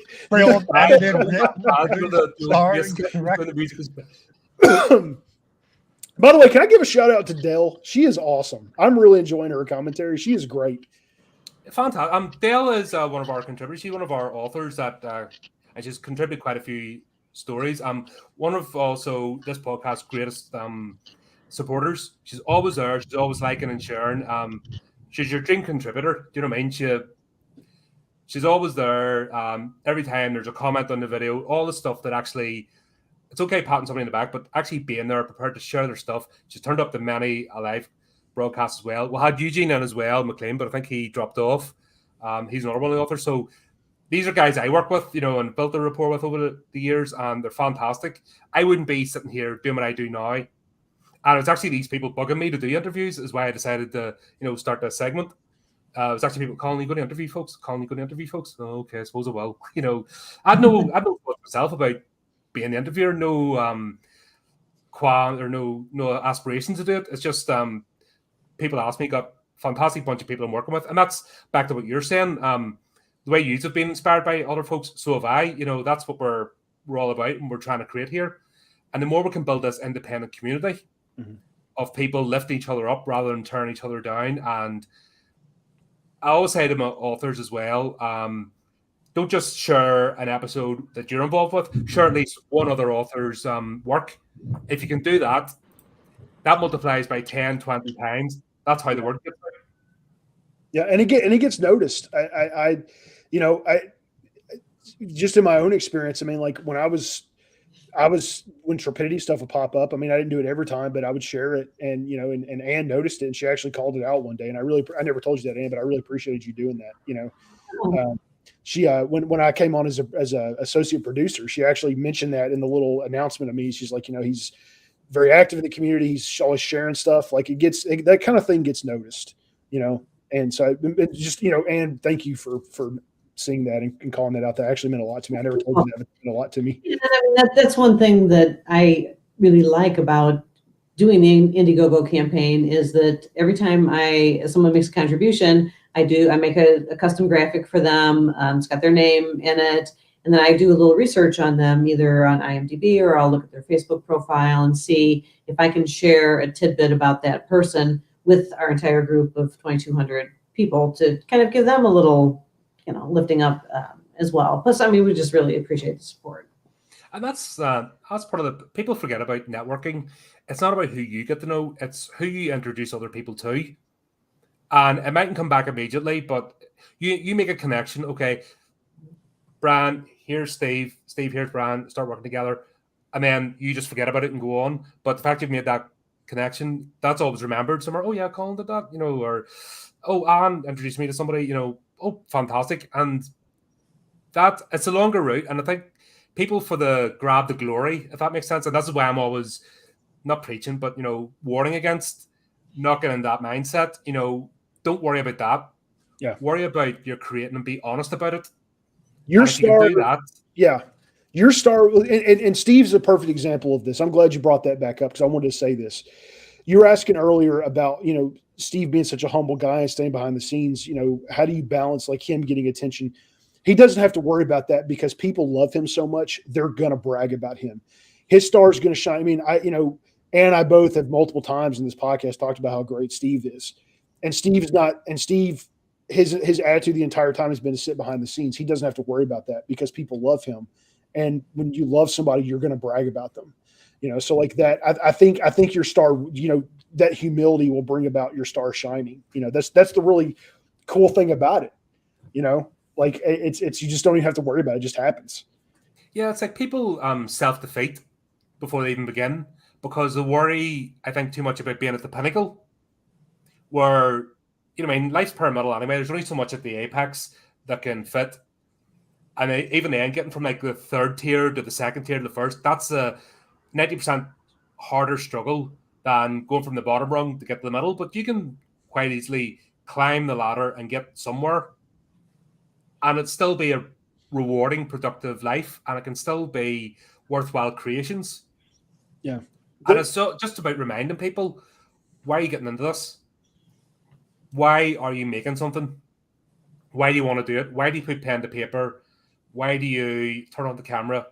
Why do you stick my big fat shiny head in front of a microphone and camera? Do you know what I mean? Why do we do it? There are so many unsung heroes on a film production, from the grips and gaffers to, like Ann, this movie couldn't happen without Ann. Like I agree. I don't understand how she does what she does. I mean, she's scheduling, she's budgeting, she's coordinating, she's chasing everybody down, including me, by the way. I'm one of the freaking co-writers. Ann's the one that helped put this all together. I know Lee introduces. Yeah, I mean, like Ann's the one that's been, getting we've been back and forward, getting the times together, making sure we understood, okay, so we're using the platform, we're doing this, the questions. I made a stupid typo, got corrected that, got that fixed, things like that. Even before the camera switched on and we went live, there was a couple of hours worth of work there. What's really ironic is some of the things that I get frustrated with in my productions, I'm guilty of with Ann. She has to ask me things more than once sometimes. But she's amazing. Like she's really probably the most unsung hero of this production. Like it just couldn't happen. Like I really, what she does, I don't know how you do it, Ann. I really don't. It's incredible. Yeah, I mean, it helps that I'm mostly retired from IT. So I sold off a part of my business at the beginning of this year, and that really freed up time. I mean, I still have work to do, but I enjoy organizing things. So that background in information technology you're constantly, things have to be just so, right? I Otherwise, come from a database design background, so everything has to go in this little box and has to be tagged correctly and has to, the query you get it, must be man. the right You get query, it. must run. You get it. yeah. So Yep. yeah, I like spreadsheets. What can I say? I'm using software to help me break down the script because I value my time, and if I have more time available, then I can do more promotion of the campaign, and we can have the funds, and we can make the best movie, and it all feeds the next step, and I like learning as well. So, I think that's part of what motivates me is that I actually, we talk about that IT background. I worked in information technology for more than 40 years, and I decided I wanted to get some creativity in my life. So at the age of 58, I decided I wanted to be an actor and I wanted to be on TV. And so I figured out how to get on TV shows that they film in Chicago by doing background acting. And I took Why the hell classes. not? Pardon? Why the hell not? Yeah. I thought it was a good thing for a bucket list. I just hate people having limitations imposed on them or imposing it on themselves. It's a waste of potential. And it's a waste of happiness. I'm all about being happy, even though I love nerdy stuff. It's if you can't be happy in life, then what's the point? You know what I mean? Yeah. Well, not only is she. Are you guys okay for time, by the way? Normally I set these for an hour, but I go on for as I'm okay. long. They're okay. I'm fine. These are all good. Like, yeah, Steve is having trouble with his internet connection. I That's know. why I just keep bringing him back on when he pops back in again. So Yeah. worries about it. Here it happens. If you look at some of our earlier streams, I've lost the audio on streams where people can't hear me talking. There's a guy. Actually, I'm having him back on, David McCluskey. Our first stream kept cutting off. Zoom was just being an absolute pig and kept kicking us off. And we had to stop, and then I had to go up, lost my guest again, yada yada yada, back on. But we ended up talking for near 2 hours. But that's once again, people love to see the rawness. It's strange. It's podcasting. That's what makes you human. Yeah, Mhm. and it's just. Anne may be retired, but she's doing an acting career, and she's also juggling multiple projects and scheduling and coordinating, and it's just I really want to make sure she gets the credit she deserves because she is incredible and a freaking rock star, man. And Anne, seriously, I don't know how you do it. It's incredible.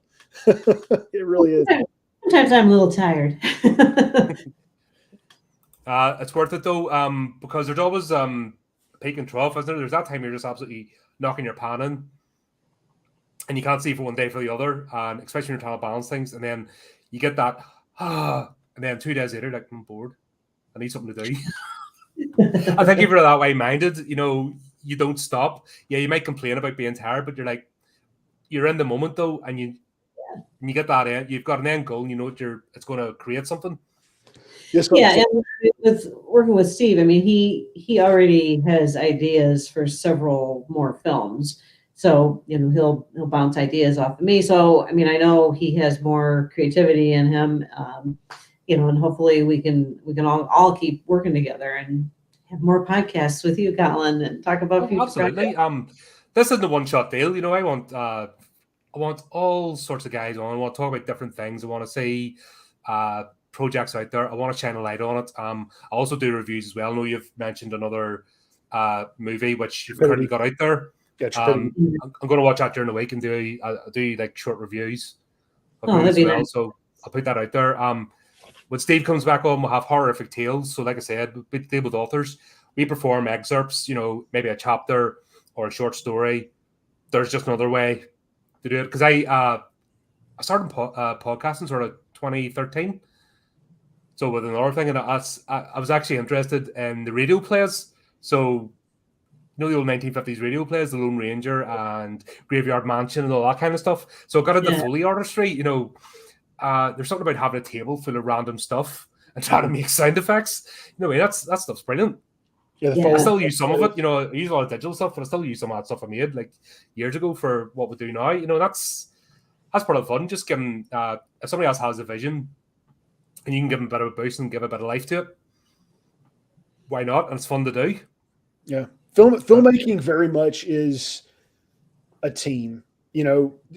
We tend to be very singular in our view on things, I think, as human beings. And I think people who are outside of the process don't realize that it takes an entire village of people to make a movie happen. Like Steven Spielberg, if nobody would work with him, he would be nobody, because he cannot make a movie by himself. He needs an entire team. Like when, every time I do an interview, I have to remind myself, like, I'm here because of my team.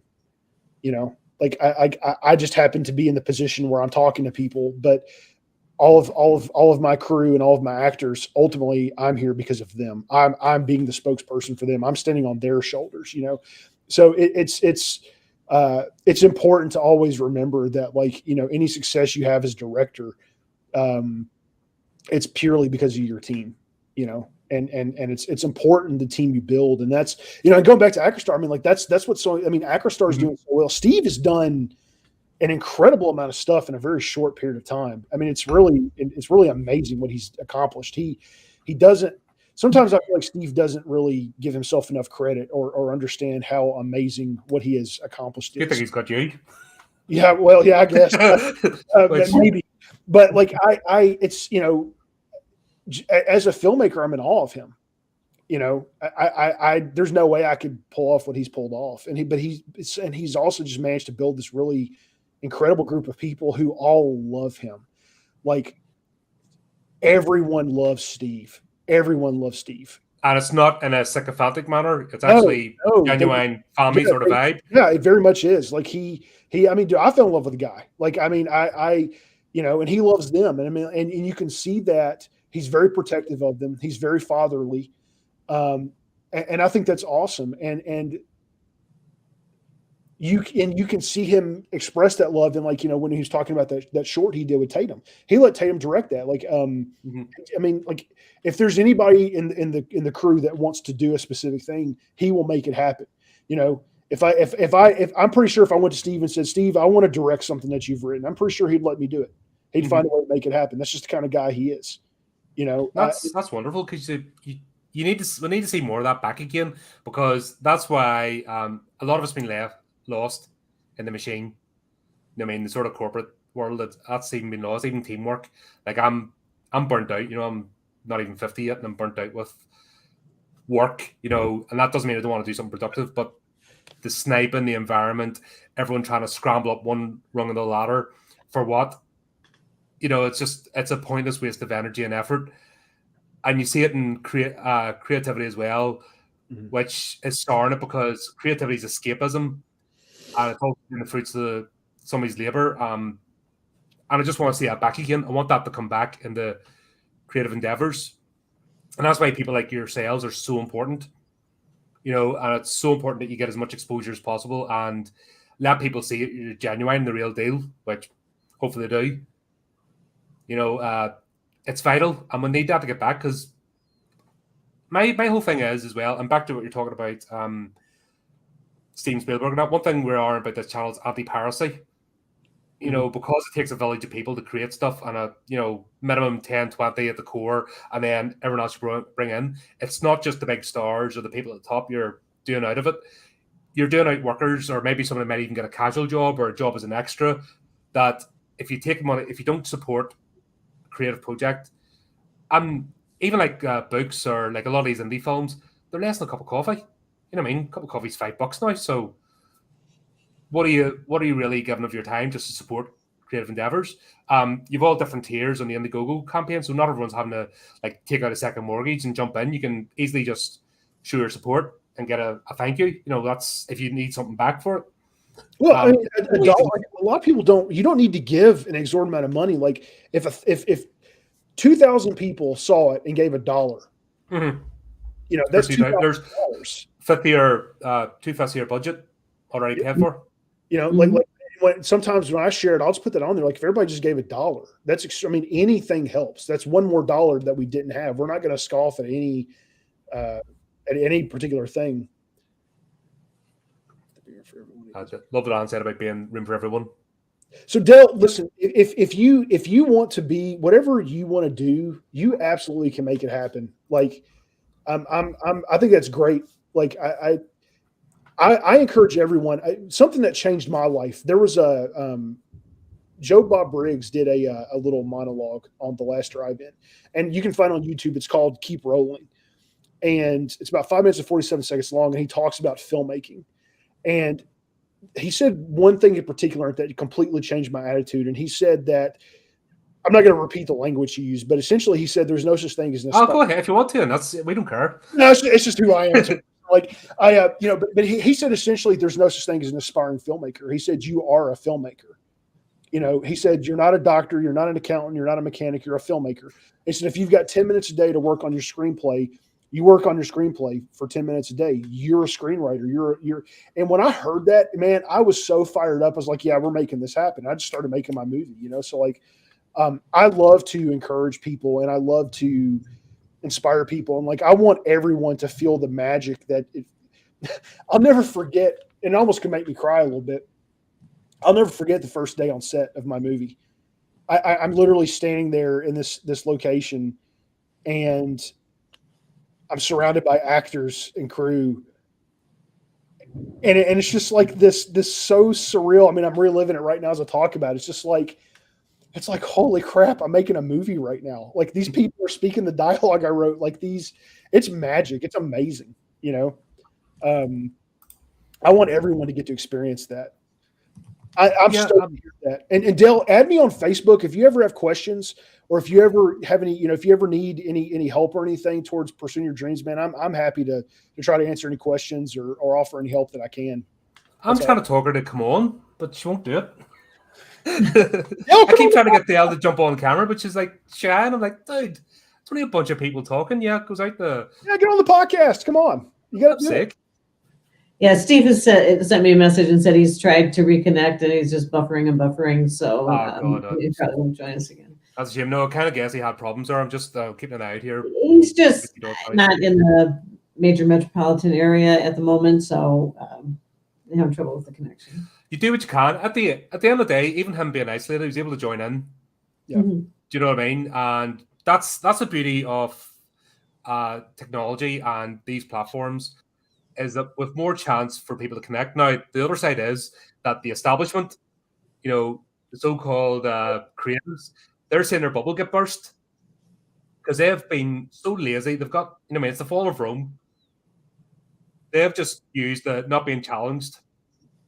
And back to what I'm saying about the negativity, people, if they see your star shining tall and they see you as a threat, they want to tear you down. And unfortunately, that's what these people are seeing now. That's why they're so. To go after people, like who goes after your fan base? Who slags off your customer? It's just madness. There's no logical reason to it. But you're saying these guys are feeling the pinch now because I'd rather sit on YouTube and watch this than 100 talk shows. Mm-hmm. You know what I mean? I'd rather watch 100 independent movies than go to the cinema and see whatever the latest shiny thing is. Yeah, it's just such a special privilege and honor to get to walk amongst filmmakers and to get to be a part of that. It really is magic. Like, when I see the business side of it, sometimes like, I'm like, oh, that's just really, that's discouraging. Cause there's something magic. I think people don't really realize how powerful cinema is. Like I had a guy who I have a friend who's been a director. He's been in the industry for about 40 years. And I talked to him for about 2 hours one night.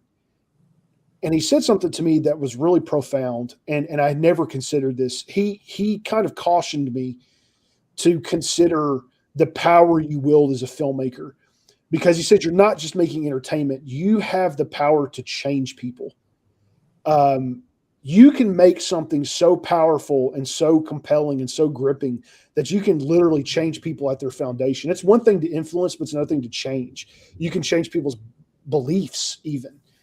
And that's not a small thing to wield, So, I mean, it really is, it's an honor and a privilege to be a part of it. And I love independent film is so cool because you get to see so many people, especially when you're sitting on Facebook and you're watching these things happen. You see people post their posters and, they're saying like, hey, I booked a gig, or I got it's just so fun to watch that, and so fun to encourage that and see and just watch other people grow. It's almost like the music industry. People follow the band, people volunteer to be the roadie, people go to follow them around to the different bars and clubs. and obviously they get bigger. You know, it's the same sort of vibe with the fan base. If you can build that, that's half your battle. But like I was saying, just building those connections, even with other creators, even if you're never going to work together, what does it hurt to show a bit of humanity? That's the key. Anybody, and see, here's the other message people need to know: anybody can do it. Like, I mean, no joke. In October of last year, nobody knew who I was. I was an IT guy. That's it. Mm-hmm. Outside of my friends and family, nobody really knew who I was. And just by getting out there and interacting with the community and other people loving me, and because it really is, whether or not we want to label it that, it takes an act of love to help somebody pursue a dream. You know, so there have been a lot of people out there who have loved me and believed in what I'm doing and helped me bring my dream to a reality, you know. But like, I really want to encourage people, like, anybody can do it. You know, Dell, you know, your entire audience, if you're thinking about making a movie, stop thinking about it and do it. Write your screenplay, you know, connect with your local film community on Facebook and ask them questions. And the more questions you ask, that's going to get your name out there. And eventually people are going to start coming to you. And remain humble and be willing to help. That's the most important thing, is being willing to help. Don't worry about your star shining. That'll do it on its own. That's not the motivation to do this. Don't get into this to get rich or famous. Get into this because it's something you're passionate about. I pursued filmmaking because I've been very unhappy in my other line of work. Mm-hmm. And I realized that I'm a creative person. And I love movies and I love cinema and I see the magic in it. And I want to make that happen. I don't care if I get rich. You know, if I can make a living doing this, that's enough for me. I don't give a crap if I get rich. Like, it's just fun to make movies. I mean, it's awesome, right? I mean, it's so cool. Yeah. You can't have money motivate a dream. No, it's what's in your heart. It's empty if you do. It really is. Another thing I've come across, like, I think we're similar backgrounds, though I've always been close with IT people, but never been one officially. I've also been the life of IT people, because this whole culture of going to third-party software houses where, here, have somebody in-house, put things together, as the sort of discussions, if that makes sense. But when you work in an environment where it's not creative, and you have to tick the boxes, and you have to be by the book, having that outlet, when you can't do it in your job, but your job is what puts food on the table, keeps a roof over your head, just accept of that. So many people put all their eggs in one basket. Their career has to be their whole identity, their whole reason for being. It's always an enigma. People come across me. You do what in your spare time? It's like, yeah, but you don't do it here. So this is just to pay my bills. This is where I turn up to do what I need to do. Yeah. The rest is fun. A lot of times, other things going on in your life will dictate when the right time is to focus on that stuff. So, I mean, if I look back at my past, I started playing the piano when I was 5 years old, and I play up until this day. I was in plays in high school, and then went to college and got this great degree, and so I had to have this career. But then I had kids, and so I kind of put the career second and the family first. And then as they age and you mature in your career and you start looking toward retirement, you're thinking, okay, what did I not do that I wanted to do? And, for me, I kind of went back to those artistic roots. So the artistic side was always there, but it just went dormant for a while because life had other priorities for me. And now I'm just really enjoying it. It's like I started learning to play the flute when I was 38. And it was funny because when I took one of the exams, and I'm going to to do the exam thing for grade 2, and all the rest are like wee kids. And then I'm walking in, boo, everyone's looking at me, who the hell is this lunatic? That kind of thing. Like, it's a bunch of kids, and you got like this one dude that's like 40 in the karate class. Yeah. Yeah. And everyone's like, oh yeah, we're going to get sweets. And I'm like, I'm going to a flipping pub. I was flipping stressful because then you have that thing of, there's 10-year-olds better than you. Could you be learning? I find it so easy. A similar story. So I always wished that my parents had money to send me to dance lessons. And so I actually took my first dance class when I was in college. I took ballet with people who've been doing ballet for a long time. I was not good. And then I got out of school and started working and had some money to spend. So I'm like, I'm signing myself up for a dance class. And I was in a recital, my first dance recital at the age of 21 with 10-year-olds on the stage with me who could twirl around better than me. But I bought the costume, I wore the leotard, I did the whole shooting match. I don't know if I could have done it. I don't know if I could have done it. I probably would have skipped the recital. I'd be too self-conscious. Yeah, but that's half the fun. And that's another thing I'm trying to bring out in this. It's just flip and do it. You don't have to be good. This whole thing of you must be the best. That's what I'm trying to break that perception. Yeah. That's my personal mission, is to break people's perception that you can only do something if you're going to be a millionaire doing it, or you're going to be the top 10 or blah, blah. No, you don't. You just need to find an outlet, try something new. I'm sorry, but you're not dead. Everyone seems to think after 25, you're dead and that's it. You just become a husk. Far from I intend to finish this life with my last breath, doing everything I can. Do you know what I mean? That's just the only way to do it. And it's the same as you guys with your projects. Bloody do it, enjoy it, and do it for you. And that's, once you've got that, nobody can stop you. Nobody. Yeah. And That's I'm talking to proof every time I have one of these interviews with people. You know what I mean? You're doing it. You've got tangible results. And that's just proving again that you don't have to be gatekept. You know what I mean? People that gatekeep and prevent you coming into something have a reason for doing it. And it means they're not very good themselves. They've either done something all their life and that's their only thing to have to identify themselves. I mean, that's the one thing in their life is their entire identity and reason. And anybody that comes and has a go at it is a threat to them. Well, that's your problem, not mine. I have seen it with authors. Like I said, thankfully, those sort of people I don't have anything to do with. If I get any sort of whiff, I'll check it out. No interest in working with you. If you're that sort of person that wants to gatekeep and tear other people down and not even give them a chance. Now, if somebody's not good at something and people don't respond to it, fine. That's on them. At least give them a chance to put it out there. For flip's sake, like I said, this whole nastiness, there's no need for, just really gets me down. And you become very bitter. Yeah. And you're going to be a bitter, twisted, empty person, spending half your life with regrets and wonders. So what? You make a mistake and fluff up. So what if you don't? People don't like it. At least you've tried. Mm-hmm. And if it's because you're making mistakes, we'll learn from them, and at least you can get better. You can always learn. I've learned a lot in this podcast, and especially these live streams. These have been in my life with technology and getting it happening. Mm-hmm. And it's always something to tweak at. Even made a mistake at the start of this one, put the wrong title up because I was doing a review last night. But it happens. You just can't let it stop you. Yeah, mm-hmm. I think one of the coolest things that I've experienced in pursuing all this has been the relationships and the friendships that I've built. Like my podcast has afforded me the opportunity to talk to people that I never thought I'd get to talk to.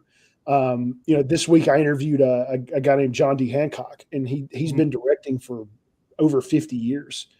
And, he did Prancer, he did Let's Scare Jessica to Death. I mean, Bang the Drum Slowly. Like, he did all these iconic films. And it's fascinating to get to talk to them and ask them questions and get their insights and their wisdom on things. But it's also really cool when you connect with some of these people and you can walk away from it actually considering them a friend, and you have their contact info, and you can just that's been the most bizarre thing is my favorite movie of all time is the 1978 Dawn of the Dead. Has been for 23 years. And I've gotten to not only interview, but also become friends with, some of the people from the cast. And man, I've never wanted a time machine more in my life than to go back to my 13-year-old self and say, hey dude, guess what? That's your future, but that's one the journey. One day, half the fun's not knowing. Yeah. It's when I got to interview Scott Reiniger, and what was funny is when I was interviewing John, I think that was the one thing he got the most excited about in our conversation was when I told, because, I had asked him the question about what has it been like to reach a place in your life where you can write an autobiography that people are going to care about. You've led a life that people are interested in. And he answered the question, and I said, really, man, like maybe it wasn't that question. I had asked him a question. I said, the only way I can relate to this, and I told him to get an interview Scott Reiniger, and how sort of full circle and surreal that was, and it really, I don't know, it was really cool. Like his whole demeanor changed when I mentioned that to him, and it's like I don't know, it's like I just connected with the guy over that one little experience I had. But I also really love too. It's changed the way I watch movies. Tomorrow night I'm going to be doing a podcast with a friend of mine, and we're going to be reviewing the new Predator movie, Prey. And this week I've watched some of the previous films, and I was watching. It's the one with Adrian Brody in it, where they drop on the planet. Oh, Predators. Predators, yeah. Yeah, the drop. That was almost a rip-off of Hunter's Moon. I've read some of the books. You know what? Some of the graphic novels and books are People can say what they want about that movie. I love that film. It was the cinematography. It had beautiful, amazing cinematography. And I have not watched that movie since it's been years since I've seen it. And I was watching it, and when I'm doing my movie, like I run the camera and I direct. And so I'm learning about cinematography. I'm doing it. I'm just getting my hands dirty with it. And it's given me such a greater, like I now watch films in a much more deep level. Like I feel like I'm able to appreciate films more because I look at how difficult it is to make one at times, just the budget and the getting people together and the scheduling and getting money and finding locations and then scheduling locations. And then, you have to plan your shots. So like, well, where's the sun going to be at this time? Like what's the weather going to be like? I mean, there's so many little things. And again, I'm shout out to Anne. She has to think about all these things all the time. Like, there's all these things that go into, so I mean, when you like, most people just see the end product. They don't see all of the months and months and months of planning and pain and frustration that go into, planning everything. So I'm watching that movie, man. The cinematography. Most people don't create. Most people have never created a thing in their life, and you can't blame. Never tried. Yeah, I mean, you can't blame because it's not something it's not something everybody wants to do. But man, part of me wants to get everybody to make a movie just so they can see how magical it is to watch one after you do it, or even in the process. Because I'm still in the process of making my first film. Like it's just completely changed how I watch movies, but for the better. Like, I mean, I watched Tor recently. Have you guys ever seen that World War II film? No, I haven't actually. So it's about the attack on Pearl Harbor, and it was done in the 60s.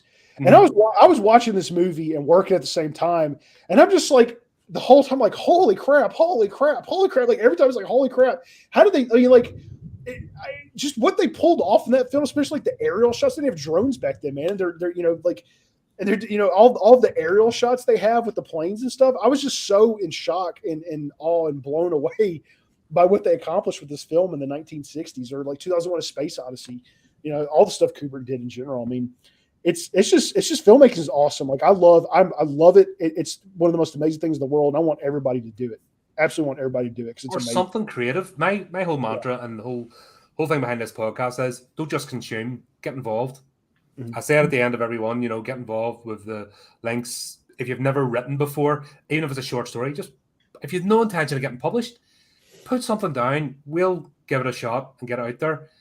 At least you've created something. The minute you create something and put it out into the ether, that's nothing to be sniffed at. Yeah, you're putting you're putting your heart, your soul. You're thinking about it. You're using past experiences. You're using your emotions. You're using your life experience. You're using everything, and you're conveying your words. Whatever medium it might come. If you've never sculpted before, painted, drawn, it doesn't matter. But for someone to do that, actually create something and put it out there. And once again, back to what I think we're all in agreement of: don't think about the money. Don't think about the stardom. That's a secondary, in fact, tertiary. Just that's way down the list. It's the honesty and the will to create and the willingness to put in the work is what gets things done. And I believe everyone should have it, like you said, not just filmmaking, but have a go at creating something. Understand the difficulties and the things you have to learn and the research you have to do. Even drawing, paints, primary colors, the spectrum, different acrylics, I suppose the oil paints as opposed to watercolor. There's so much different papers. There's so much you have to even think about before putting your creation in there. Music, it's endless. The forms of glass blowing. We could probably list 100 things here right now of what you can create and actually become skilled artisan at. even if you're not a creative, I mean, film productions need people that don't necessarily do creative things, and uses both sides of her brain. She's a creative, but she's also a very technical person.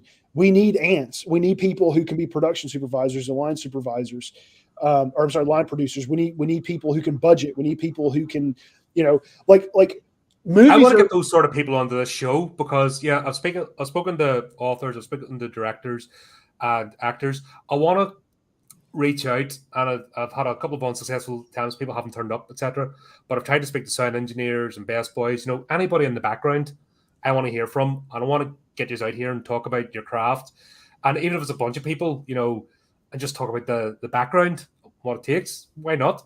Yeah, because by proxy, you are and even with the Indiegogo, if you give $1 to an Indiegogo campaign to see a movie get made, you're by proxy creative. Your contribution, while it may seem small, is huge. Because that ultimately is leading to the success of that project. And when that project gets made, you're a part of that. Even whether or not you're in the credits, you can walk around with the pride. It's like, hey, man, this really awesome movie that came out. I got to be a part of that. I got to contribute and see it happen. Those contributions are huge. There just happen to be perks available because we want to, sweeten the pot, so to speak, and motivate people. But even if there were no perks, I mean, when you give to a film and that film gets made and it succeeds, you're a part of that success. It wouldn't have happened without you. And that's just the reality. If the only funding or the primary funding came from Indiegogo, even if you gave only $1, that movie would not have happened without you. Your dollar made the difference. That's important for people to remember too. And a simple share, get the word out there. Here, I just donated to this. Let people know that's a project that people know about. Well, you may not have given, one of your friends might, one of your family might. Those shares, especially if if you have 700 or 800 friends on Facebook. Well, I mean, if you share and people see, look at what you do. I mean, that's 700 or 800 people that are going to see your Indiegogo. And, what if 10 of them gave $5? What's $50? Right. Right. Yeah. That's it. With the film, it came from somewhere. I mean, it's a niche type of market for us. I mean, not everyone is going to be into a 1950s style creature feature film, but maybe maybe one of your friends is, or a friend of theirs is. So yeah, we do definitely encourage the sharing, and we've tried to make it easy for people also to find our campaign. You can just type itcamefromsomewhere.com, and that'll take you right to the Indiegogo. The links are in the description, by the way, folks, and the Indiegogo as well. And also, what I'd like to do is get your personal links, and we'll add that all in the comments. So once again, we'll get that out there. So afterwards, if you want to email me and just give me a whole list of links, we'll get that all out there. Yeah, I'd be happy to. Yeah. And thanks so much for having us, Colin. We've been nearly going for 2 hours. Sometimes you wonder, especially when we've all met for the first time, okay, can we talk? And then that's the best thing, just having a natural conversation. That's why I said it. Just about 5 questions, and that, half the times that goes out the window because it's more fun, more organic, just to chew the fat and talk about stuff. So, final, most important question then. When can folks expect to see It Came From Somewhere available and created and ready to buy? The film will be fully available before the end of the year. We'll have to figure out where we're going to release it. What we did with our prior film, Trepidity, is that once we had it done and we submitted to a few film festivals, we did kind of a review weekend. So the folks that were in our Facebook group, they had access to watch the completed film online for a weekend, so we could get some views and get some reactions to it and things like that. We'll probably look for some sort of distribution on It Came From Somewhere. What platform, I can't say at this point in time because I quite frankly have no idea. But I mean, one thing that Steve Herman is good at is once we film it, he dives right into editing. He's going to be doing the majority of the editing himself. We've got a sound guy already lined up. So it'll come together pretty quickly. Oh, that's cool. I don't want to go off on another tangent. Maybe we can go back again and talk about film festivals. That's a very niche thing. Not very many of the general public are aware of them and how you can go to them. They see it as this elitist, invite only sort of event. And they're, believe it or not, they're not very well advertised, which is a bit of a shame, especially Facebook. There's local groups for regions, you should see more of it in your area. I couldn't tell you now of a indie film festival going on in my area. if that makes sense, it's something you have to go digging and looking for. Yeah. Maybe that's something we can, if you know people, reach out, get them to come on, get in touch with me, come on the show. We'll talk about film festivals as well. That's what I want to do. I want to open this world up. I want people to know it's out there and it's accessible. You don't just have to go to the corporations. Yeah. Like I said, for me, I'm on Facebook. People can add me as a friend. Like when I first got into filmmaking, what I wanted is somebody that can answer my questions. I'm happy to be that for people. So, if anybody, Dell, by the way, it's very nice to meet you as well. Come on. I think she added you. She said she added you as a friend. So awesome. Get on the podcast, Dell. Jump on the podcast. What I'll do as well, guys, we have a private group for contributors. So I'll get you on there and you can kind of see our background as well and sort of people we work with. Who knows? It's all about making the connections. Yeah, absolutely. Right, so I think that'll be it because I have just got a feeling we could go on for about 3 hours and stuff. So I think we'll try and limit ourselves and give you a bit of a breath. Well, folks, thanks for tuning in. Make sure you keep up to date with our guests. Like I said, our links are in the description. Don't forget to subscribe to the channel. Keep an eye out. We'll put these ahead of time or streams, so you can always sign up and get notified when the streams happen. Please check out our other segments. Like I said, we've got multiple different segments doing different things and promoting independent horror. Getting bored, support this project. I've got the Indiegogo link. Click on it, give money, share it around. Let's get this movie happening and really successful. We'll talk about it when it comes out and get it promoted as well. And the last thing to say is until next time, folks. I'm going to find my mouse. There we are. This is going fun. I'm brilliant at technology stuff. But until next time, folks, keep it creepy. Keep it horrific.